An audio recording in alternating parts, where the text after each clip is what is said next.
Ça serait très mal vu. Surtout par les patrons. Quand ils verraient que les employés s'en vont tous. Mais les vacances, c'est plus facile. C'est le même phénomène à la condition que dans son année sabbatique, la personne en profite pour se lancer dans de nouvelles découvertes, dans de nouvelles choses, tu sais, qu'elle puisse voyager ou qu'elle puisse changer complètement sa vie. C'est une année sabbatique, c'est ça que ça veut dire. C'est un jeûne psychologique. C'est le premier palier de jeûne psychologique. C'est lui qui est le plus accessible à l'homme contemporain, mais souvent, l'homme contemporain s'en sert même pas. Pour un paquet de critères qu'il va énumérer, des critères pécuniaires, des critères psychologiques que mes enfants comprendront pas, ou je m'inquiète si je m'en vais en vacances, faut que j'appelle tous les jours savoir si ils sont pas morts, qu'est-ce qui arrive avec le chien ou avec la perruche. On a un paquet de raisons. Mais le jeûne psychologique, c'est ce qui devrait être de plus en plus pratiqué par l'homme contemporain. Ça va éliminer son stress, ça va lui permettre de se redécouvrir, il va pouvoir goûter à la vie. Même chose que pour l'année sabbatique. Il y a bien des personnes aussi qui ont pris des années sabbatiques, ça a été des tournants majeurs dans leur vie parce qu'ils ont goûté à d'autres choses, puis se sont Exactement. apprivoisés. Ouais. Puis ils ont aimé leur tournant. Ils ont été mieux. Le seul problème, c'est que 15 ans après, ils en prennent un autre. Non. Plus l'homme vieillit, moins l'homme tend à se risquer à ce genre de, entre guillemets, folie de jeunesse.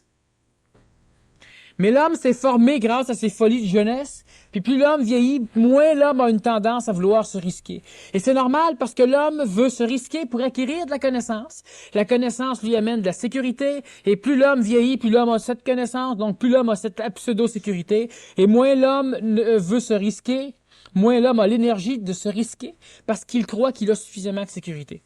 Là maintenant, là, il est devenu sage, il veut s'assagir. Ben, faut qu'ils apprennent à danser comme les jeunes. Faut, ben, pas, c'est pas ça que je veux dire, là. C'est autre chose. Mais faut qu'ils apprennent à vivre. Faut qu'ils apprennent à sortir. Comme quand ils étaient jeunes. Folie de jeunesse, là, ça n'existe pas. Ici, on demande, pourriez-vous me dire ce que vous pensez de la cuisine au micro-ondes? Cuire les légumes à ça. Moi, je remarque que Il y a un nouveau foyer qui ont sorti. Il y a un foyer micro-ondes. Vous pouvez passer une petite veillée en 5 minutes au point d'un feu. C'est plus rapide.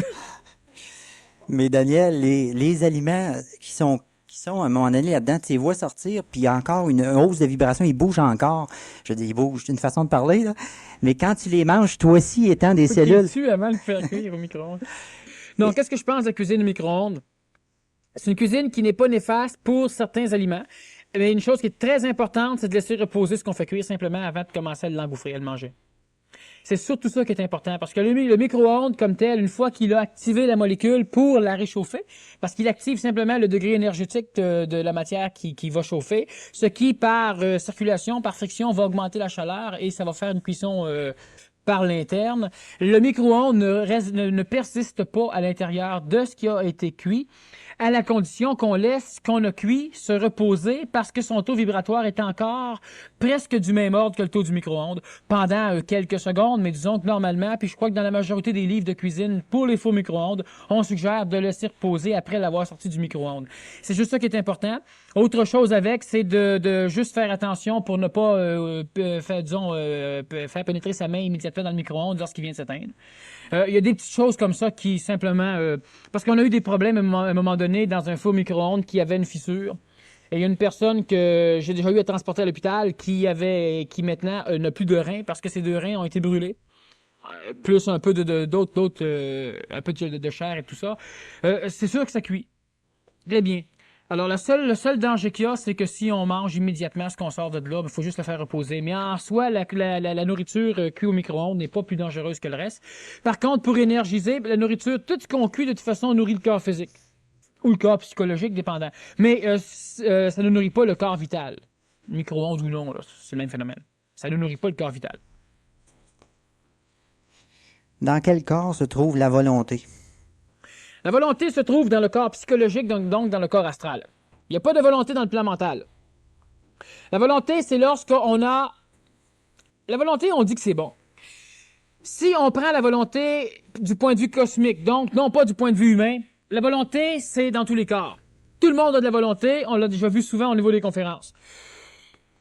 La volonté, comme on veut l'employer, par exemple, avoir un peu plus de volonté comme poursuivre son régime, cette volonté-là, elle se trouve au niveau du plan psychologique, donc du plan astral, parce que pour avoir de la volonté, on se doit d'être positif.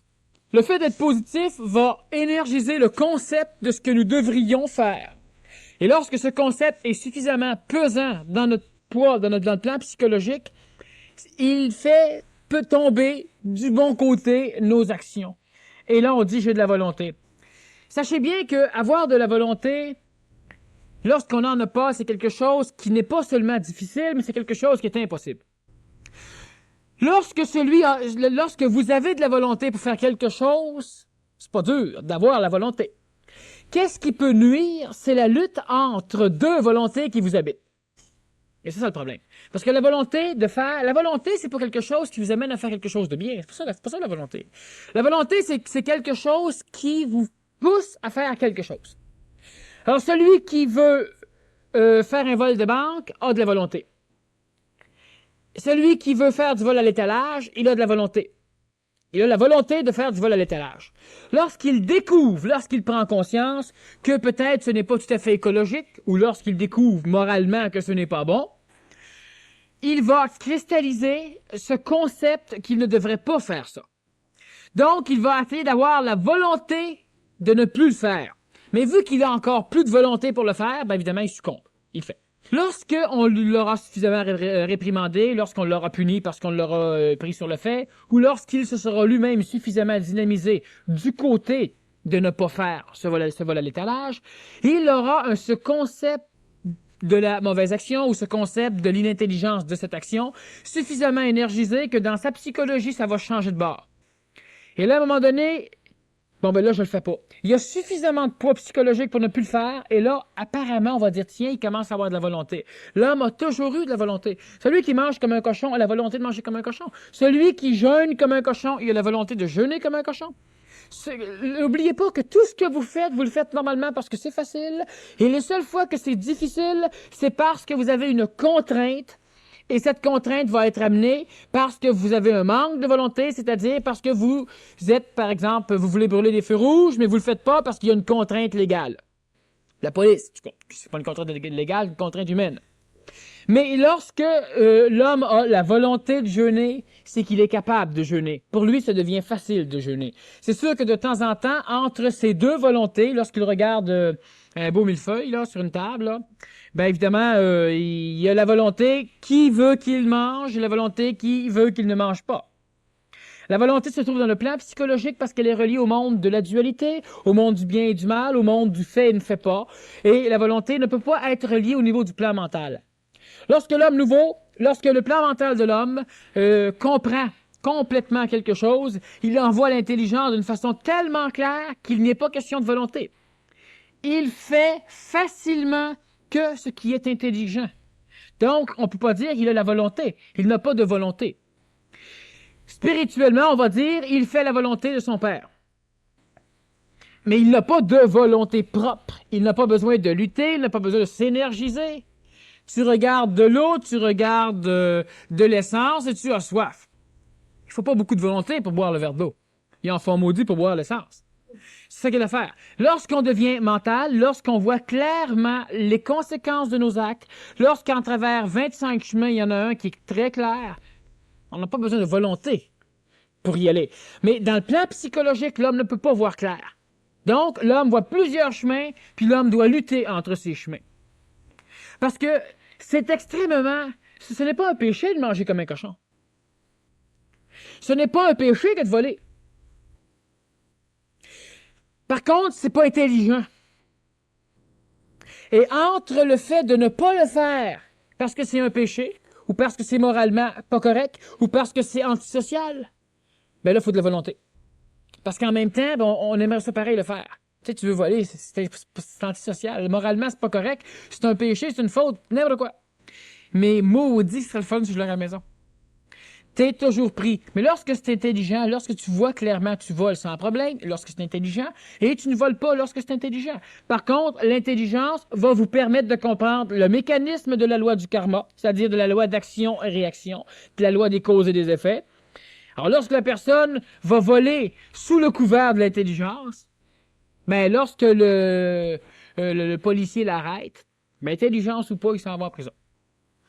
Bon, alors donc, être intelligent, c'est de connaître les conséquences de ce que nous faisons. De ce fait, l'homme ne souffre plus. Et de ce fait, l'homme n'a plus besoin de volonté parce que l'homme n'a pas besoin de lutter contre quelque chose d'autre. Pourquoi l'homme veut de la volonté?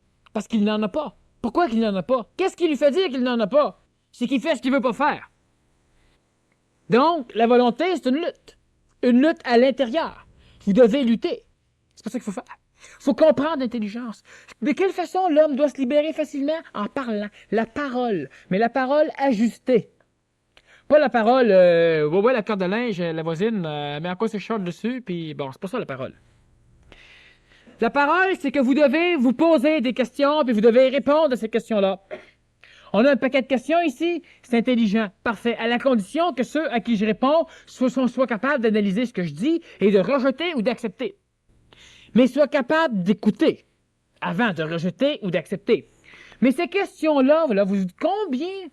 Imaginez-vous le travail que vous feriez, avec quelle vitesse folle vous avanceriez si vous passeriez de temps en temps à en écrire des questions. Puis après ça, vous les mettez dans les tiroirs, puis le lendemain matin, vous les prenez, vous les lisez, puis vous commencez à les répondre. Vous allez vous dire, oui, non, je suis pas capable. C'est ça qui est le problème. Répondez-y. N'importe quoi, mais répondez-y. Ça va avoir l'air fou. Parfait. Croyez pas à ce que vous répondez. Pratiquez-vous à répondre à vos questions. Ça va vous développer. Regardez simplement le phénomène. Quand quelqu'un va vous voir pour vous demander conseil, vous êtes capable de répondre. Vous ne l'avez jamais expérimenté et vous ne le savez pas avant, mais il a fallu qu'on vous pose des questions pour vous stimuler à le savoir. Parce que vous ne le saviez pas sans question. Mais si vous avez le même problème, vous n'êtes pas capable de le résoudre. Là, vous devez aller voir quelqu'un d'autre et poser des questions. Puis lui, il ne le sait pas, puis il va vous répondre. C'est ce qui se passe. Même le psychologue, même le médecin, il apprend régulièrement. Il ne le savait pas avant. Alors ça, il ne le dit pas, parce qu'il y aurait moins de problèmes sociaux. Mais il apprend en même temps. Alors, vous devez aussi vous poser des questions et vous répondre à vos questions. La deuxième partie de la question, on revient à la nourriture. Est-il vrai qu'une nourriture préparée par une personne en colère est néfaste? Bon.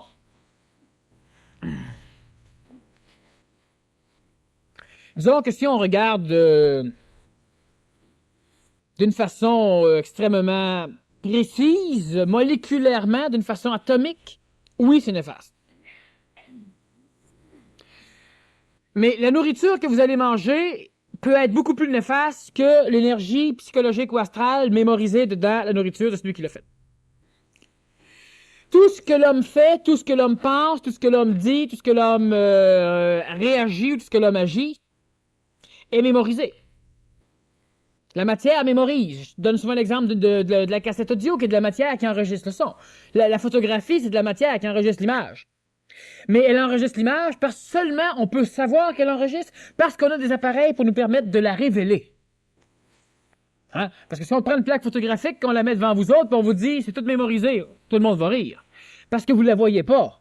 Mais elle est mémorisée quand même, parce qu'on peut la révéler avec des révélateurs chimiques. C'est la même chose pour une cassette audio. Mettez-la à côté de votre oreille, ça ne révèle pas grand-chose. Il vous faut un appareil, un lecteur de cassette.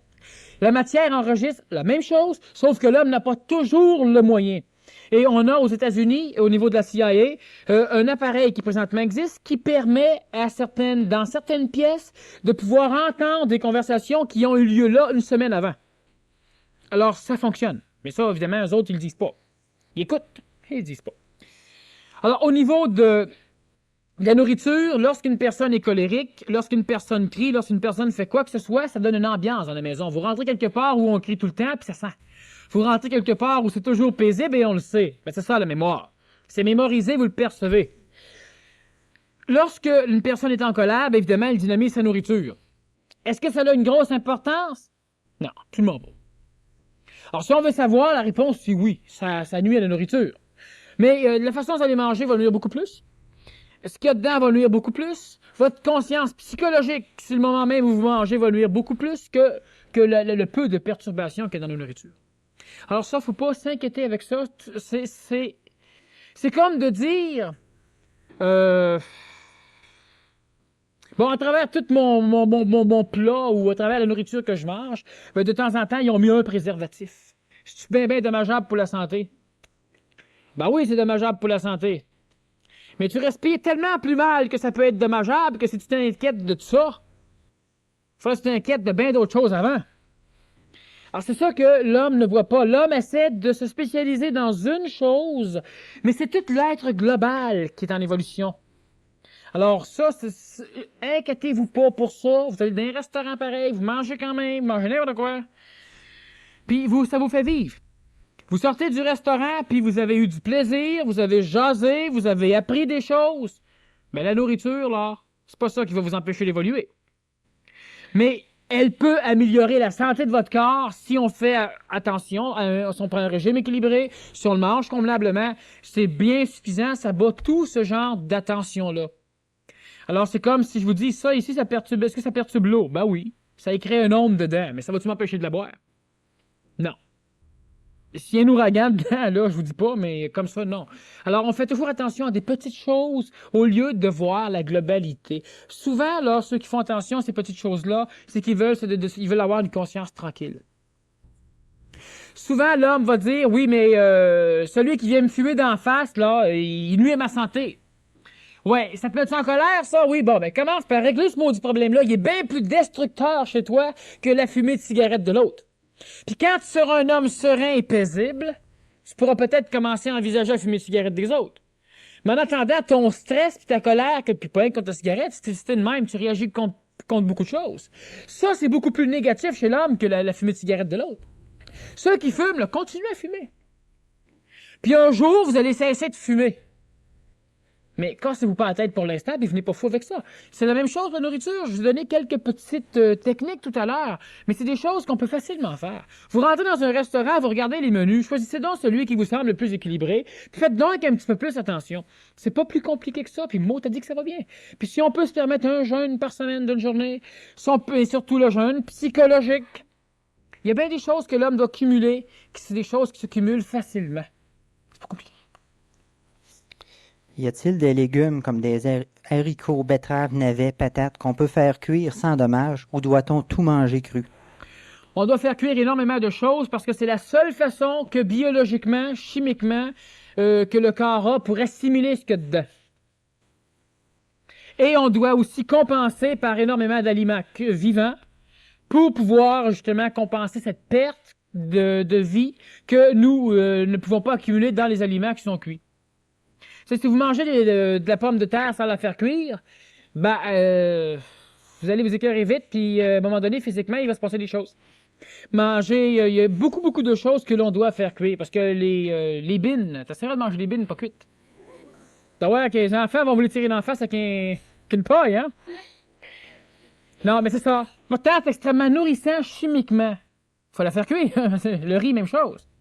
Tu sais, brouter de l'herbe, du blé, du foin, Alors, il y a des choses qu'il faut faire cuire. Ça fonctionne. Sauf qu'on doit juste faire attention. Il faut nourrir notre corps physique. Nourrissons-le avec ce qu'on a. On est bien équipé pour ça. Il faut nourrir notre corps vital. Alors, compensons par d'autres choses. Déshabillez-vous de temps en temps, prenez du soleil. Baignez-vous dans de l'eau de lac ou de l'eau de source. Pas même polluée. Je sais bien, mais telluriquement, elle n'est pas polluée. Marchez nu-pied de temps en temps, pas dans la maison, dehors. Pas sur ciment, sans terre. Il y a bien des moyens de se réénergiser au niveau vital. Alors, c'est facile. Faut pas se casser la tête dans tout. Faut juste faire attention dans tout, mais pas d'une façon exagérée. Puis ça va être facile, puis ça va avoir des résultats qui vont être effarants. Mais l'homme préfère justement avoir une cuisine où ce qui boit juste de l'eau à température de la pièce, juste de l'eau distillée, par exemple, à température de la pièce. Tous ces aliments, même s'il les fait cuire, il attend que les aliments soient à la température de la pièce. Puis ça, c'est un régime, c'est une philosophie de nutrition, ça. À la température de la pièce.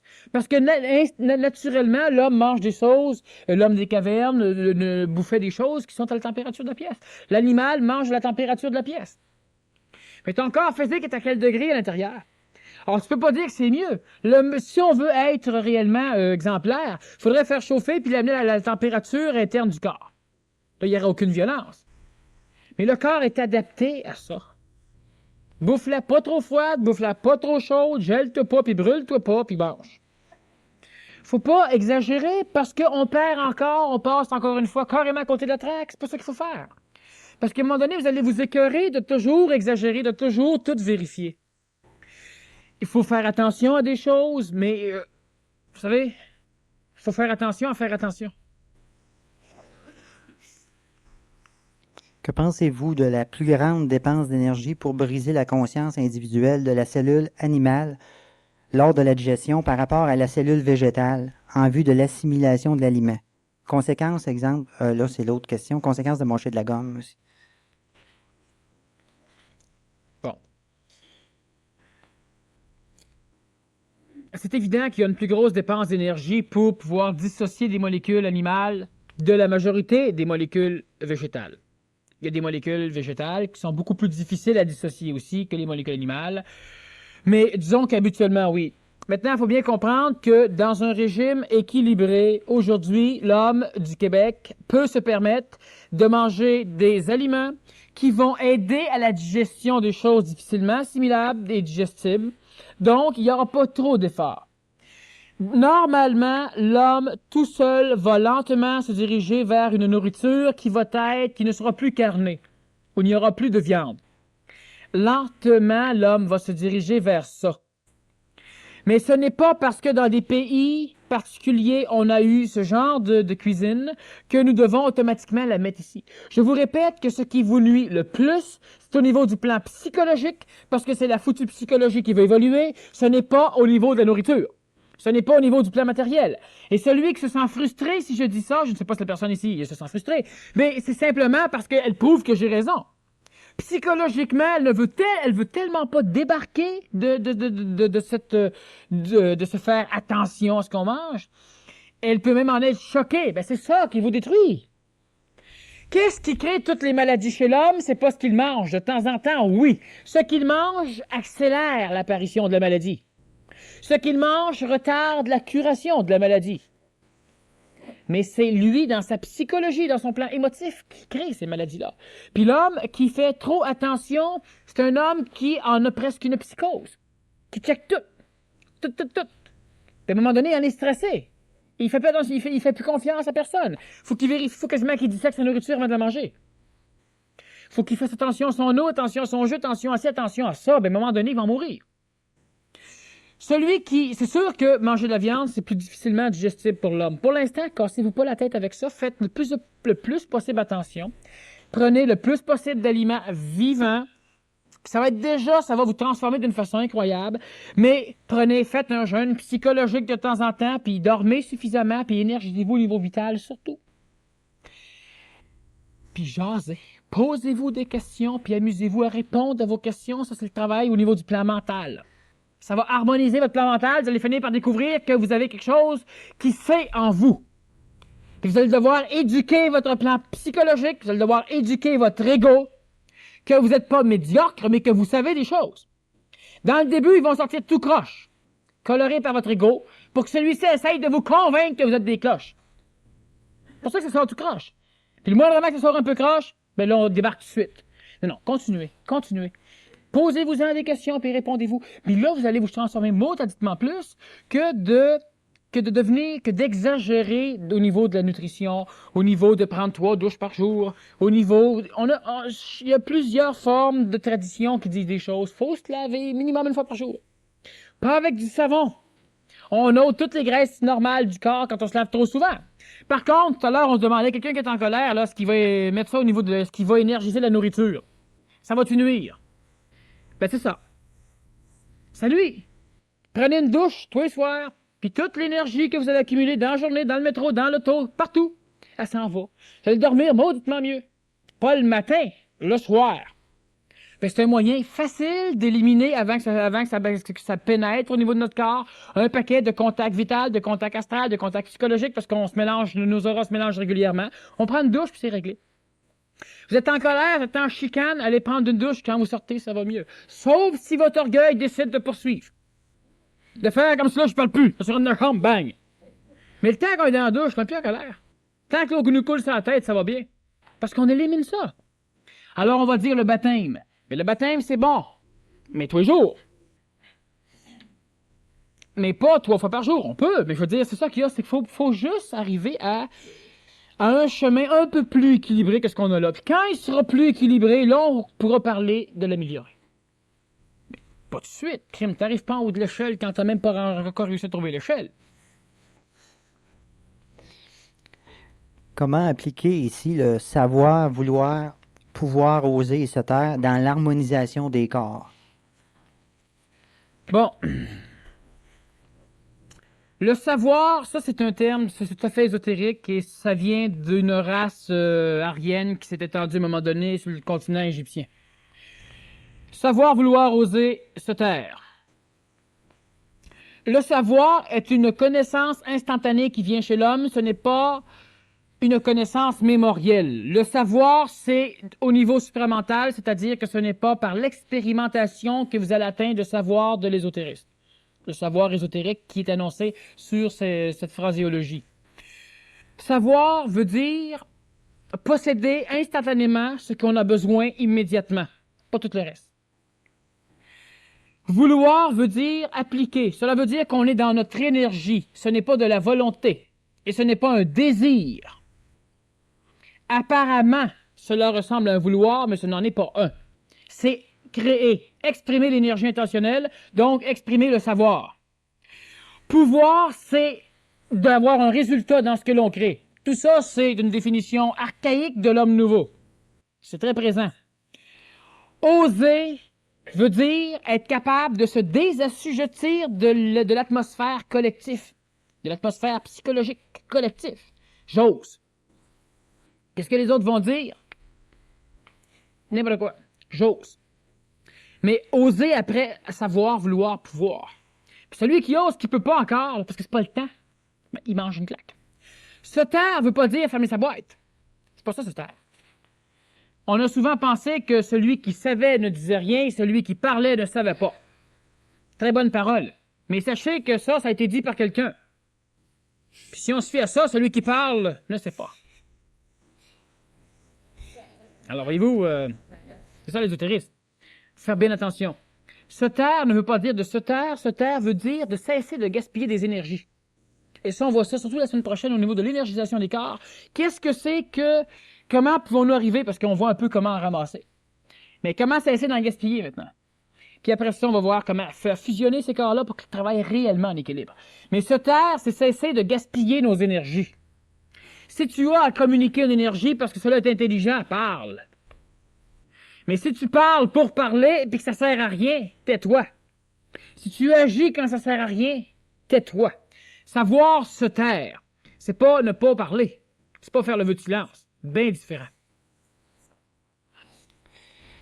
À part la respiration et l'alimentation, y a-t-il d'autres moyens de s'énergiser? Je pense que tu en as nommé d'autres, là, mais est-ce qu'on Oui, peut encore un c'est le plus gros moyen de s'énergiser. Sachez bien, partant, que votre corps, régulièrement, tous les jours, ramasse à peu près 80 fois l'énergie que vous avez besoin pour vivre. Normalement, l'homme en dilapide 81-82% de cette énergie-là, et même souvent plus, dans l'expression de son ego, dans ce que lui appelle la relation entre lui et l'extérieur. Donc, évidemment, on a, à part au niveau de s'énergiser, il y a quelques autres techniques, mais elles ont toutes attrait à la respiration et à l'alimentation. Par contre, il faut cesser de gaspiller notre énergie, de dilapider cette énergie-là. Et c'est surtout là que l'homme va découvrir qu'il en accumule de l'énergie, que c'est incroyable ce qu'il accumule. Et lorsqu'on parle d'évoluer, on parle de quelqu'un qui est plus haut, qui a un taux vibratoire plus haut, qui a plus d'énergie. Celui-là qui peut évoluer. Ayant plus d'énergie, il est automatiquement sur un autre point de vue. Il voit différemment ce que l'humanité ne voit pas, ce que l'homme normal ne voit pas. Ayant plus d'énergie, il est plus énergisé, plus en santé, symptôme tout à fait banal de l'évolution. Il n'a presque plus besoin de nourriture ni de sommeil, symptôme tout à fait futile encore une fois d'évolution. Il est capable de maîtriser un peu plus la matière, toujours le symptôme banal de l'évolution. L'homme arrive à être libre et à être son seul maître. Et ça, c'est un degré énergétique. Comment? En vivant, en dégustant la vie, en faisant des choses. Alors ça, c'est des choses on va surtout revenir dessus la semaine prochaine parce que ça regarde surtout l'énergisation des corps. Et ce qui est absolument fantastique, c'est qu'on n'a presque pas besoin de l'énergiser, on a rien qu'à arrêter d'en gaspiller. C'est encore bien plus facile. Puis plus dur. Parce qu'il faut changer nos habitudes. Mais c'est pas de le changer radicalement. Vous venez à une conférence, vous en allez chez vous, puis là, vous changez tout, c'est pas ça. C'est de comprendre l'intelligence de ce changement. Et les habitudes se défont tout seules. On a, par exemple, au niveau du travail, on a Ben voyez-vous, juste comme exemple, au niveau du programme Être contrôleur que je donne ici, avec d'autres personnes, on a des personnes qui commencent le cours, qui sont fatiguées, qui sont nerveuses, qui sont faibles, qui sont malades. Et présentement, vers la fin PMC5, on a à peu près juste des athlètes. Puis on n'a pas perdu de joueurs. Alors il a fallu qu'il se passe quelque chose. Puis c'est pas en 2 jours, c'est en presque un an. Puis l'homme est impatient, mais l'homme qui prenne à un moment donné son mal en patience, parce que ça prend un certain temps avant de refaire des choses, mais pour ça, il faut vivre. Et quand je parle de vie, je veux dire mettre en pratique. Moi, je suis pas de théorie, je suis de pratique. Et l'homme qui discute dans un salon, l'homme qui se complaît, c'est un intellectuel. Il a une intellectuance peut-être extrêmement développée, j'appelle pas ça d'intelligence, c'est de l'intellectuance. Et il est capable d'être un petit peu efficace dans les choses qu'il connaît, mais il ne pourra pas avoir accès à ce savoir instantané. Il pourra y en avoir accès, mais d'une façon extrêmement compliquée. Quand on parle que les riches n'iront pas au ciel, ben il y a aussi les érudits qui ont de la misère Parce que ce savoir fait fi de la connaissance mémorielle. Lorsque l'homme ignore complètement tout, lorsque l'homme n'a plus rien, lorsque l'homme est tout seul, perdu dans le fin fond d'un trou psychologique, lorsque tout ce qui le tenait est disparu, lorsque les religions ne répondent plus à ce qu'il veut, lorsque la médecine ne répond plus, lorsque la société ne répond plus, lorsque ses amis, lorsque tout dégringole autour de lui, et que cet homme a suffisamment d'énergie pour ne pas se suicider, il comprend. Il souffre en vache, à un moment donné, il comprend. Parce qu'il faut que l'homme soit écœuré d'être écœuré, d'être écœuré. Ça, c'est un cheminement qui est vécu par la masse. Mais à un moment donné, il faut que l'homme change ce genre de cheminement, il va falloir que l'homme cesse de souffrir. L'alimentation, la respiration, ce sont les moyens les plus parfaits pour s'énergiser. Deuxièmement, il va y avoir le contact. Donc, prendre du soleil, se baigner dans l'eau, toucher la terre. Vous savez que la glaise, là, quand on se barbouille de glaise, quand on s'empifre de glaise, on se couche, on met des épaisseurs de glaise, on se réénergie. C'est radioactif, la glaise. Mais c'est surtout radioactif d'une façon tellurique. Ça guérit des maladies, c'est sûr. C'est un moyen, c'est le contact. Contact avec le soleil, avec la terre, avec l'eau. Mais c'est surtout dans la diminution de la perte d'énergie. Et pour que l'homme cesse de perdre de l'énergie, il va falloir que l'homme assujettisse son ego. Il va falloir pas que l'ego contrôle l'ego. Ça, c'est le contrôle que l'on vend à pleine salade depuis que l'homme est homme. Même un petit peu avant. L'homme ne doit pas se contrôler de cette façon. Il va falloir qu'une partie de l'homme devienne le maître contrôleur chez l'homme. Et ça, c'est le plan mental. Il n'aura pas besoin de se battre. Lorsque vous avez un concept qui veut dominer, il se bat contre un concept qui ne veut pas être dominé. Vous avez toute une mémoire qui vous dit que vous fumez puis vous voulez arrêter de fumer. Il y a une lutte en vous. C'est mal. Vous avez une mémoire qui vous dit de prier puis vous avez une autre mémoire qui vous fait rendre compte que plus vous priez, moins ça marche. Il y a une lutte, une friction. Vous avez une mémoire qui vous dit des choses et une autre mémoire qui vous dit d'autres choses. Lorsque le mental est suffisamment énergique, lorsque le mental prend le dessus, et c'est ce que l'homme nouveau va faire, puis c'est ce que lentement la majorité d'entre vous, vous êtes en train de faire. La majorité, vous ne le savez pas parce que vous refusez de le savoir. Voyons, je suis pas pour être un homme nouveau, Christy. Qu'est-ce qu'ils vont dire les autres? C'est presque ça qui se passe. Le premier qui va chialer si vous êtes un homme nouveau, ça va être vous. Vos mémoires, tout ce qui est en vous, votre peau qui commence à s'arracher, que vous ne voulez pas arracher. C'est ça qui va se passer. Voyons donc, ce qui me prend, crime, je suis rendu que je suis fonceur, que je suis rendu que je suis fonceuse. Voyons donc, qu'est-ce qui me prend? Ben oui, c'est ça, on peut pas accepter ça comme étant un phénomène naturel. Crime, j'ai jamais été de même. Arrête de broyer, tu t'améliores. Continue. C'est drôle, j'ai pas eu peur. Parle-en pas, reviens pas là-dessus, t'as pas eu peur, c'est tout à fait normal. C'est normal qu'à un moment donné, l'homme ait pas peur. L'homme prend pas conscience quand il a peur, mais il prend conscience quand il a pas peur, puis il en fait un phénomène tout à fait anormal. Ça peut pas se poursuivre chez lui. Il le refuse. L'alimentation, la respiration, le contact. Mais surtout, cesser de perdre. Ça va énergiser. Puis on va passer 2 heures à en parler. Alors, ce qui fait que je préfère attendre la semaine prochaine. Une personne ici qui t'a entendu hier soir à la radio et qui demande « Peux-tu m'expliquer quand tu dis « Il n'y a pas de vérité et il n'y a pas de mensonge » ?» Bon. Bonsoir. Je t'écris bonsoir, Daniel.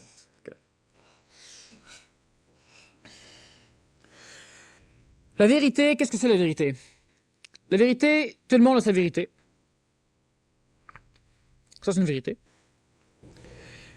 La vérité, c'est que celui qui sait ne parle pas, celui qui parle ne sait pas. C'est une vérité. Qui se contredit d'elle-même. La vérité, c'est que tout est relatif. Même la relativité. Tout est relatif. Donc, ça se contredit encore. La vérité, c'est l'interprétation psychologique qu'un homme ou qu'une femme fait d'une réalité. Et le mensonge, c'est la vérité de l'autre. C'est ça le mensonge. Et lorsque nous pouvons percevoir globalement quelque chose, collectivement, ensemble, de la même façon, on a tous la même vérité, on pense. Et l'autre nation qui voit la même chose, c'est un autre point de vue, a le mensonge. Et il se trouve que chez eux, ils ont la vérité et que chez nous, on a le mensonge. La vérité, c'est un point de vue qui est une interprétation de la réalité. Il n'y a pas de vérité. La vérité, c'est que Dieu existe. Ben, vous ne le savez pas. Vous espérez pour la majorité, c'est de la foi, mais ce n'est pas une vérité réelle. Disons que c'est une vérité, mais ce n'est pas une réalité. Pas pour vous. Là, vous ne l'avez pas expérimenté. La vérité, c'est que la réincarnation existe. Non. C'est une vérité peut-être, mais c'est pas une réalité. La vérité, c'est l'interprétation d'une réalité. La vérité, tout le monde a sa propre vérité parce que tout le monde a son propre schéma colorant psychologique qui sert de baie vitrée entre un événement, la réalité, et eux autres. Alors, ce qui fait que si un crapaud traverse la salle ici, certains vont rire, certains vont avoir du dégoût, d'autres vont peut-être sauter sur le chaise. S'ils sautent sur le chaise, le patron va aussi sauter. Il se passe un événement qui est une réalité et chaque personne va la voir selon sa propre facette. Et tout ce qui est perçu par l'homme, c'est la vérité. Et au nom de cette vérité, l'homme s'entretue, l'homme se bat, parce que la vérité est une illusion conceptualisée par l'ego de l'homme. La vérité, c'est de l'interprétation. La vérité, c'est une photo. Alors, regarde la photo du chalet. Est-ce que c'est exactement ça qu'est le chalet aujourd'hui? Je sais pas. À date de combien de temps, la photo? Est-ce qu'il a brûlé, le chalet, depuis ce temps-là? Puis le chalet, on voit pas tous les paramètres. On voit, il y a un paramètre très limité, on ne voit pas. La vérité, c'est une photo. Certains ont des photos noir et blanc. D'autres ont des photos couleurs. D'autres ont des films. Parce que chacun a des points de vue différents et d'autres ont des points de vue qui sont plus vastes, une conscience plus étendue. Mais c'est ça, les vérités. Donc, la vérité et le mensonge, c'est la même chose. Parce que le mensonge, c'est la vérité de l'autre. Puis la vérité, c'est la nôtre. C'est ce que nous pensons. Si vous êtes capable de bien visualiser, d'observer simplement, vous en avez des vérités, placez-les consciemment, puis observez vos vérités. Pourquoi elles sont des vérités? Vous allez dire parce que c'est évident. Bonne réponse. Cela peut être authentique, ce que vous savez. Mais pourquoi vous appelez ça une vérité? Si vous appelez ça une vérité, c'est qu'automatiquement, quelque part, il y a un mensonge qui va à l'inverse. Et pourquoi il y a un mensonge de bord? Dites pas parce que c'est évident. Parce que pour les êtres qui vivent dans le mensonge, pour eux autres, ils vivent dans la vérité. Alors, la vérité, c'est un concept. C'est quelque chose qui peut être bon pour l'homme, pour diriger l'homme, à la condition que l'homme ne pense pas que la vérité, c'est la réalité. Parce que là, il peut se battre au nom d'une vérité qu'il croit réelle, mais on se bat pas pour une réalité. La réalité, elle est ce qu'elle est. Qu'on se batte pour, qu'on se batte pas pour, elle va rester ce qu'elle est. Mais la vérité peut être perdue, pas la réalité. La vérité peut être changée, pas la réalité. Toutes ces choses-là fluctuent selon la psychologie de l'homme. Si je dis le poteau est pas là, la réalité me saute pas dessus. Mais adressez-vous à des vérités religieuses, à des vérités spirituelles. Puis on peut vous sauter dessus. Alors la vérité, c'est un mensonge. Le mensonge, c'est la vérité. Ça n'existe pas. L'homme a passé sa vie à rechercher la vérité. À rechercher un point de vue qui pourrait le flatter. À rechercher un point de vue qui pourrait être en harmonie avec sa recherche. Parce que l'homme qui cherche détermine déjà au départ ce qu'il veut trouver. Puis après ça, il cherche. Mais comment il peut faire pour le déterminer s'il l'a pas? Parce qu'il cherche, il l'a pas. Comment il peut faire pour savoir que c'est ça qu'il cherche, puis ça va ressembler à ça s'il le connaît même pas? Mais l'homme, il définit déjà que c'est ce qu'il va chercher, c'est la vérité, puis après ça, il cherche la vérité. Quand je vous dis qu'à un moment donné, une personne recherchait du feu, la nuit, avec une chandelle, Ben, ça aurait su c'était quoi le feu. Ça aurait été pas mal plus vite. Mais la vérité, c'est ça. La vérité, c'est que Dieu est noir. Faites ce que vous voulez. Ça plairait à bien du monde. Surtout en Afrique du Sud.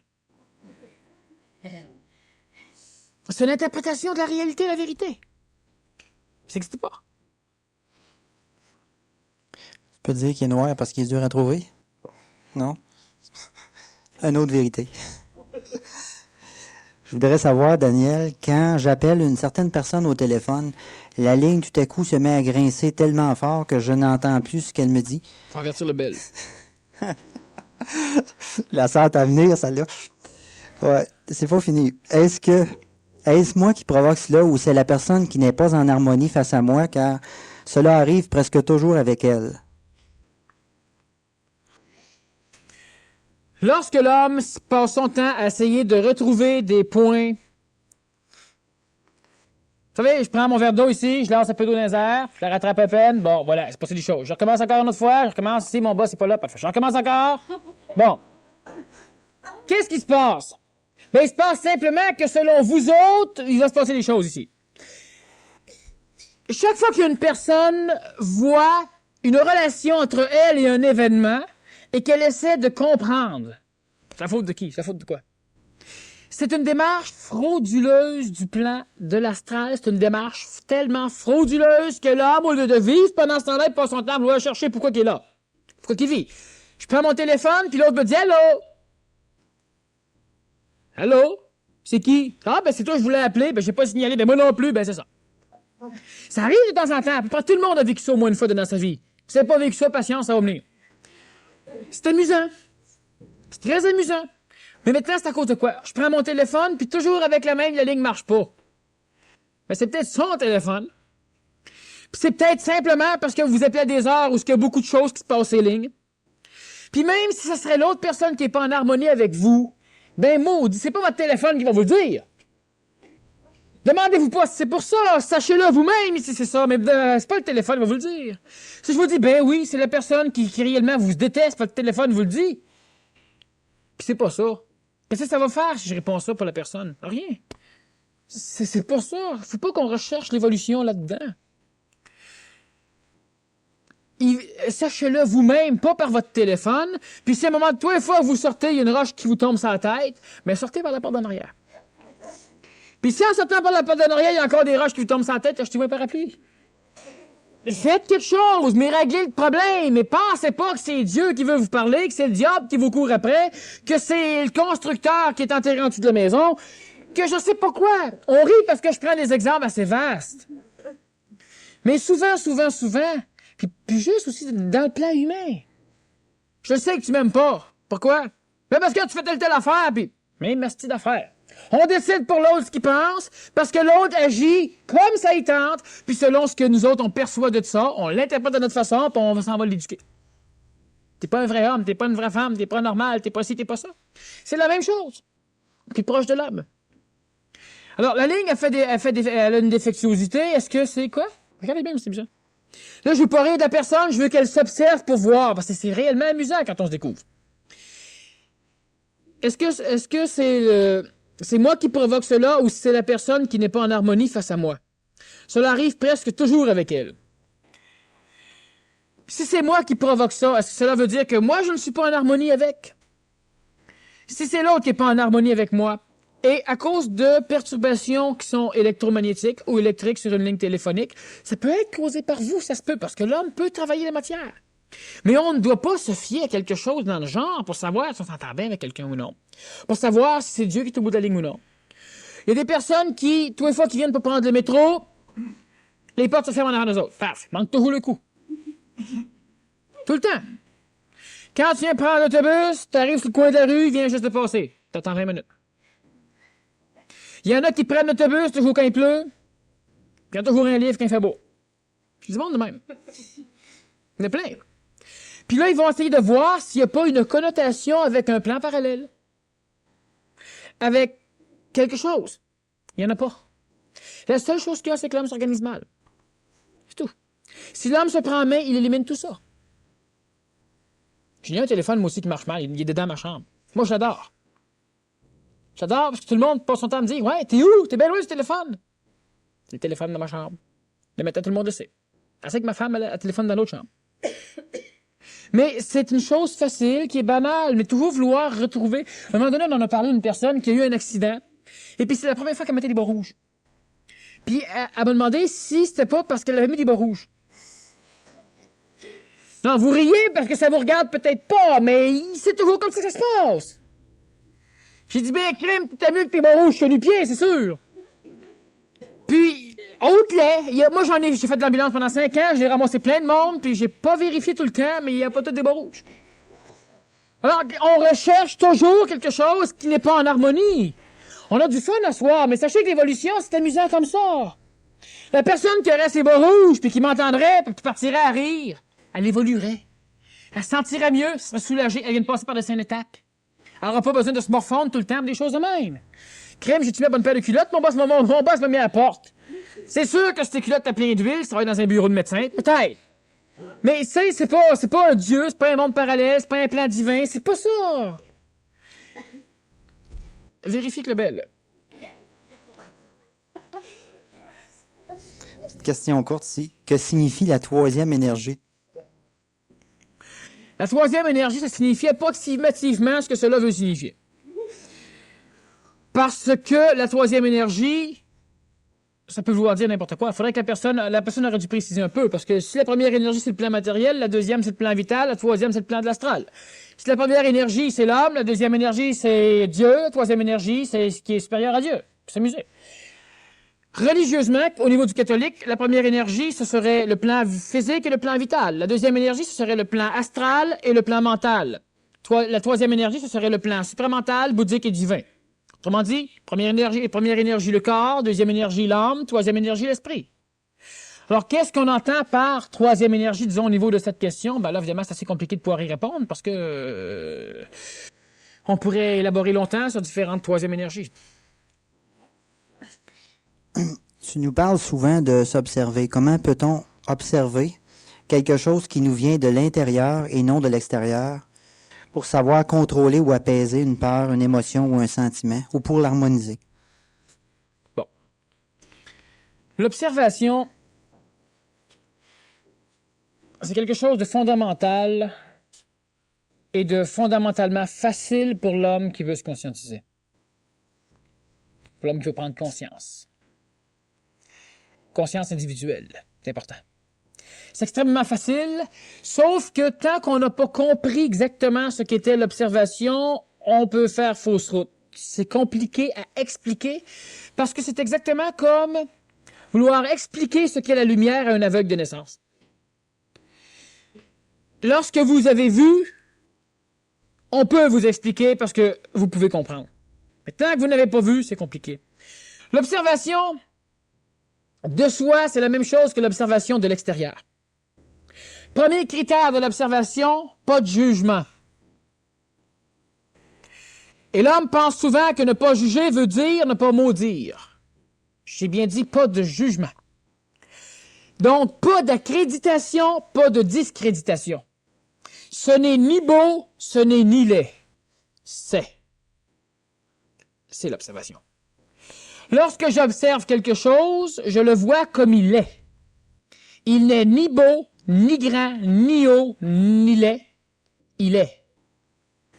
S'il ne peut contenir le volume de liquide que je mets dedans, je le sais. Mais j'ai pas besoin d'analyser dans ma tête. Ah ben ça, c'est trop petit. Et il y en a beaucoup qui ont la mauvaise habitude de réfléchir en parlant. Ce qui les limite énormément, ils ne peuvent pas réfléchir rapidement parce que la parole n'a pas la même vitesse que la pensée. Et chaque fois que nous parlons dans notre tête, nous ralentissons encore notre flot de pensée. Ce qui nuit à l'efficacité de l'homme. Lorsque j'observe une chose et elle est ce qu'elle est. Lorsque quelque chose naît en moi, une émotion, on parlait de la peur hier à la radio, lorsque cette peur naît en moi, si j'observe, pas ma réaction, je laisse la peur monter, je sens mon cœur s'accélérer, j'observe. Mais ça, c'est biologique. Je dois essayer d'observer l'énergie de la peur. Le cœur qui accélère, c'est pas la peur. C'est un symptôme biologique de la peur. Une preuve que votre corps physique est manipulé dans votre psychologie d'une façon qui n'est pas harmonieuse. Le cœur pompe pour rien. On transpire pour rien, etc. Plus ça va, plus on a peur. Observez l'énergie. Si je crée des émotions chez vous ce soir, je ne le ferai pas. À un moment donné, je vais le faire. Je l'ai déjà fait. J'ai perdu la moitié de ma salle. Si, quand vous avez une émotion, il y a quelque chose qui passe en vous. C'est ça qu'il faut observer.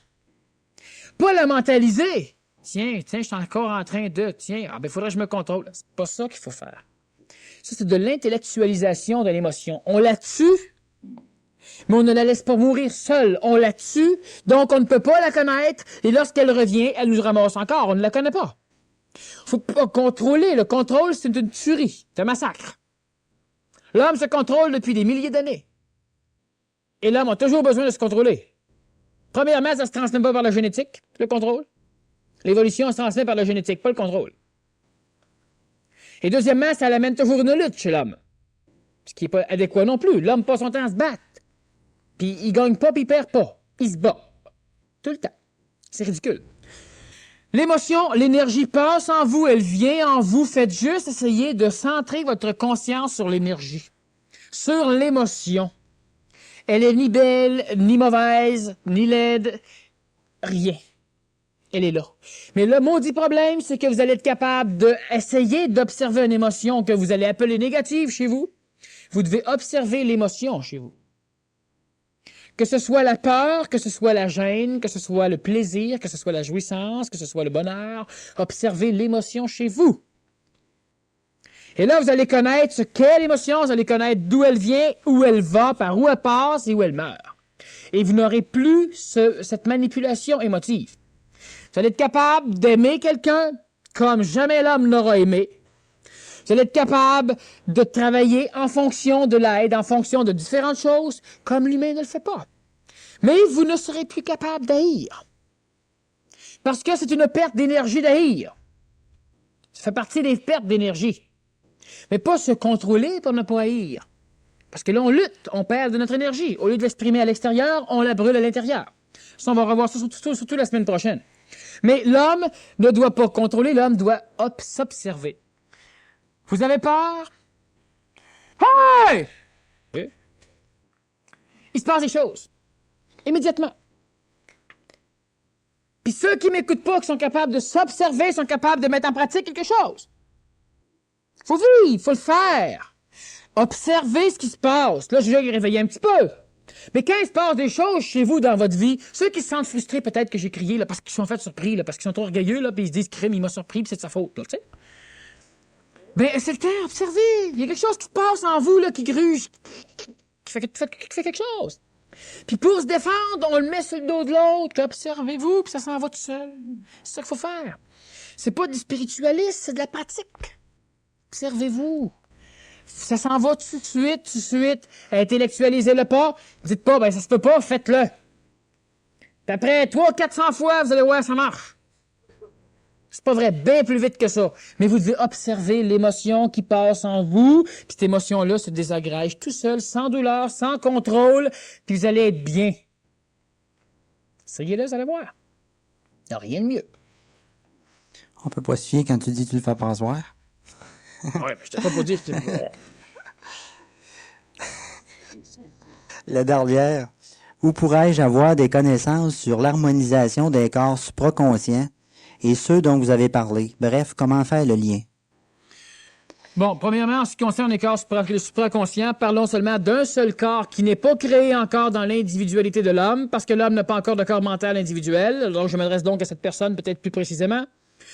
Le seul corps qui est en création au niveau du plan planétaire, c'est le corps supramental. Le corps bouddhique et le corps divin n'existent qu'en potentiel. Ce sont des réalités potentielles, ce ne sont pas des réalités actuelles. Donc, l'homme n'a pas de corps divin, l'homme n'a pas de corps bouddhique dans la réalité planétaire. L'homme est présentement en train de se constituer un corps supramental dans la réalité planétaire. Ce corps supramental sera individualisé lorsque l'homme aura un corps mental individuel, personnalisé, donc désassujetti de la conscience collective. L'harmonisation des corps planétaires, donc du corps physique, vital, astral et mental, avec le corps supramental, ne va se faire que par l'intermédiaire d'un autre plan d'énergie que nous appelons en termes ésotériques ajusteur de pensée. Cet ajusteur de pensée va s'occuper lui-même en collaboration avec le plan mental personnalisé de l'homme nouveau et de l'énergie supramentale qui tend à descendre chez l'homme, de faire en sorte qu'il y ait une harmonisation entre l'homme et ses plans extraplanétaires, qui sont des plans humains, mais non planétaires. Parce que l'homme n'est pas une planétaire. Si on regarde simplement la conscience, évidemment, cette terminologie, peut-être pour les personnes qui ne sont pas habituées, on va y revenir suffisamment et vous allez voir qu'on a besoin de termes pour pouvoir clarifier ce que l'on pense. Mais évidemment, il faut apprendre ces termes avant. Lorsque l'harmonisation planétaire va se faire, lorsqu'il y aura une fusion réelle des corps psychologiques de l'homme, lorsque l'homme va cesser d'être colérique, puis 2 secondes après calme et 2 secondes après colérique, lorsque l'homme va avoir différentes personnalités facilement chambranlantes chez lui, lorsqu'il y aura eu une fusion des corps psychologiques, lorsqu'il y aura eu une fusion des corps planétaires, ce qu'on va, disons, aborder un peu dans 2 semaines, lorsqu'il y aura eu cette intégration fusionnelle des corps planétaires, l'homme va commencer à travailler avec une nouvelle forme d'énergie, l'ajusteur de pensée, et l'homme va commencer à découvrir une 3e conscience chez lui. Présentement, l'homme a une conscience intellectuelle, l'homme a une conscience intuitive. Ce qui va créer la religion du côté de l'intellect, de l'intuition, et la science du côté de l'intellect. L'intellect n'a pas besoin de l'intuition se fout royalement de l'intellect. Un être humain qui est plus intellectualisé va s'en aller vers la science. Un être humain qui est plus intuitif va se diriger vers la religion, vers la spiritualité. Et prochainement, l'homme nouveau va être capable de synthétiser, c'est-à-dire d'harmoniser et la religion et la science. Et il sera capable d'avoir un point de vue supérieur à la religion et à la science. Et cela va se faire par le contact avec l'énergie supramentale, chose qui est de plus en plus probante au niveau de l'échelle du Québec, pour différentes raisons telluriques. Et lorsque l'homme aura accès à cette nouvelle conscience, l'harmonisation va se faire d'elle-même. Ce n'est pas l'homme planétaire qui va harmoniser le travail entre l'énergie supramentale, l'énergie de l'ajusteur de pensée, l'énergie de l'autodisciplineur et ces choses-là. Cette harmonisation va se faire seule parce que l'homme sera intelligent, parce que l'homme sera suffisamment mental et parce que l'homme aura suffisamment d'énergie dans son corps physique pour pouvoir supporter le passage de l'énergie supérieure, donc le passage de l'énergie supramentale. L'énergie supramentale, on a déjà connu dans l'Antiquité biblique certaines terminologies qui s'y rapportaient, comme par exemple l'énergie du Saint-Esprit. Lorsque les apôtres ont eu cette connaissance instantanée, cette connaissance immédiate de différentes langues, connaissance de la guérison, connaissance de toutes ces choses-là, connaissance sans expérimentation, ils avaient ce contact supramental. Et ce contact supramental va se faire chez l'homme, mais il va être exclu du plan religieux, c'est-à-dire que ça va se faire chez l'homme individuel et non pas chez l'homme collectif. Ça ne se fera pas dans une conscience collective. Ça ne peut pas se faire dans une conscience collective. Cela va devoir se faire dans une conscience individuelle. Et l'homme n'aura pas besoin d'harmoniser son être-té avec cette conscience supramentale parce que cela va se faire tout seul. L'homme veut tellement faire de choses qu'il dénature complètement son mode d'évolution. Maintenant qu'il est dénaturé, l'homme doit maintenant faire quelque chose pour le renaturer. Une fois que cela est fait, l'homme n'a plus rien à faire. Tout se fait tout seul. As-tu le temps pour un autre? Oui. Ah, possiblement. Oui. Possiblement, OK. La femme nouvelle sera-t-elle menstruée? Tu as déjà mentionné que les menstruations n'étaient pas normales. Comment alors peut-elle y avoir ovulation et procréation? Bon, disons que j'ai déjà parlé du phénomène de la menstruation chez la femme au niveau de phénomène d'évolution, mais je n'ai pas dit que c'était anormal, la menstruation. C'est différent. La menstruation est une perte énergétique chez la femme. C'est tout à fait normal et c'est tout à fait naturel dans l'étape actuelle de l'expression féminine. Comme l'homme a besoin de relations sexuelles, disons, de temps en temps, beaucoup plus que la femme d'ailleurs, et c'est naturel, ce n'est pas anormal, c'est tout à fait normal. Par contre, l'homme, dans une relation sexuelle exagérée, va perdre énormément d'énergie vitale, et la femme, dans son ovulation, va perdre aussi de l'énergie vitale parce qu'elle crée la vie qu'elle éjecte. Comme l'homme va faire la même chose dans une relation sexuelle exagérée, il y a des spermatozoïdes, il y a la vie, il y a des cellules totalement vivantes. J'ai déjà expliqué que même une personne âgée va enfanter un enfant qui aura une peau de bébé, totalement neuve, même si elle n'a pas cette possibilité. Donc, ce n'est pas anormal. À un moment donné, il va se passer des choses au niveau de ce genre de phénomène, et lorsque l'homme voudra procréer pour transmettre l'évolution et non pas simplement pour jouir, et ce n'est pas mal de jouir de la sexualité. Maintenant, c'est mal de trop en jouir. Hein? Lorsque l'homme va vouloir procréer, il aura ce qu'il faudra pour procréer. La femme pourra aussi avoir une ovulation de façon à pouvoir procréer. Mais ça, c'est quelque chose, à un moment donné, il faut voir le contexte aussi de la conférence et dans quel ordre chronologique cela se plaçait. Alors, c'est tout à fait normal d'être menstrué pour la femme. La preuve, elle est menstruée. Bon, c'est donc normal. Maintenant, la femme va continuer sa menstruation, l'homme va continuer son processus sexuel pendant un laps de temps, et lentement, les deux vont facilement arriver à un autocontrôle d'une façon énergisée. Donc, d'une façon énergétique. Mais c'est tout à fait normal, et la femme va continuer à ovuler pour pouvoir procréer, évidemment. Je vois difficilement. C'est pas que la femme enfante sans savoir. Il paraît que c'est déjà vu. Mais ça, c'est autre chose. Tu pourrais-tu, avant de terminer, je pense que tu parles demain au Salon des sciences occultes, peut-être mentionner... Salon des sciences occultes, la foire occulte, non, je ne peux pas. Non. Presque, tu es proche. Non, disons que demain, je donne une conférence au Palais des Congrès dans le cadre du Salon de l'ésotérisme. Et je vais là, disons, pour différents motifs, et la conférence que je vais donner, c'est une société nouvelle pour l'homme nouveau, qui est le titre. Conférence que je vais d'ailleurs me faire un plaisir de redonner ici de toute façon. Alors, ceux qui veulent s'instruire de différentes choses occultes, ésotériques, évidemment, il y a le Palais des Congrès qui était ouvert à tout le monde pour ça. Mais c'est tout à fait différent, disons, de ce qu'on fait ici, ça c'est sûr. Je donne une conférence là-bas pour le public, disons, qui vont y aller parce qu'ils s'attendent à rencontrer des choses intéressantes. Alors, moi et d'autres, on va être là pour ça. C'est demain à 1h pour les intéressés, mais de toute façon, je vais refaire cette conférence ici aussi sur une société nouvelle pour l'homme nouveau. Merci beaucoup, Daniel, à soir pour cette